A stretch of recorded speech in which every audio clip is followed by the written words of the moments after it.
అందరూ ఎలా ఉన్నారండి? మళ్ళీ మీ ముందుకైతే మంచి స్టోరీతో వచ్చేసాను. ఇదేంటంటే కుక్క మాంసం ముక్క అనమాట.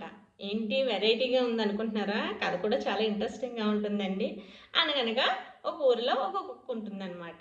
ఆ కుక్కకి ఆ రోజు ఏమి తినడానికి దొరక్క వెతుక్కుంటూ ఉంటే ఒక మార్కెట్‌లో ఒక మాంసం ముక్క దొరుకుతుంది. అయితే అక్కడ తినడం దానికి ఇష్టంగా ఉండక, సరే ఒక మంచి ప్లేస్‌లోకెళ్ళి ప్రశాంతంగా తిందాము, ఎలాంటి డిస్టర్బెన్స్ లేకుండా అని మంచి ప్లేస్‌ని వెతుక్కుంటూ వెళ్తూ ఉంటుందనమాట. అయితే దారిలో దానికొక నది, దానికొక వంతెన ఉంటుంది. ఆ వంతెనను దాటి అది అవతల వైపుకి వెళ్ళాలి. సరే అని వెళ్ళేది కుదురుగా వెళ్ళకుండా అక్కడున్న నీటిలోకి చూస్తుందనమాట.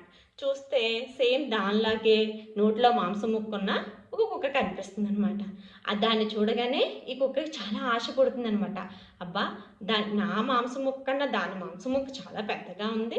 నేను గట్టిగా అరిచానంటే అది వదిలేసి వెళ్ళిపోతది. దాన్ని దీన్ని కలిపి నేనే తినేయవచ్చు అని చెప్పేసి అనుకుంటుందనమాట.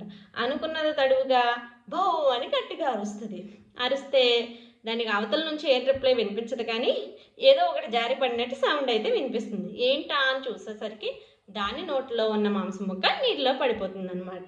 అప్పుడు బాధపడి అయ్యో అనవసరంగా నేను లేని దాని గురించి ఆశపడి ఉన్న నా మాంసం ముక్కను పోగొట్టుకున్నానని దిగులుగా వెళ్ళిపోతూ ఉంటుంది. దీన్ని బట్టి మనమేం తెలుసుకోవాలంటే మనం కూడా అంతేనండి.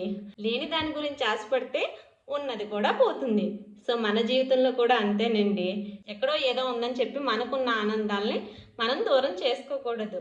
సో వీడియో నచ్చినట్లయితే వీడియోని లైక్ చేయండి, షేర్ చేయండి అండ్ సబ్స్క్రైబ్ చేయండి. కొత్తగా చూస్తున్న వాళ్ళు మళ్ళీ కొత్త కంటెంట్తో కొత్త కథలతో కలుసుకుందాం. మీరు ఇచ్చే ప్రతి లైక్ కామెంటే నాకు inspiration. Until then bye bye. Thank you all.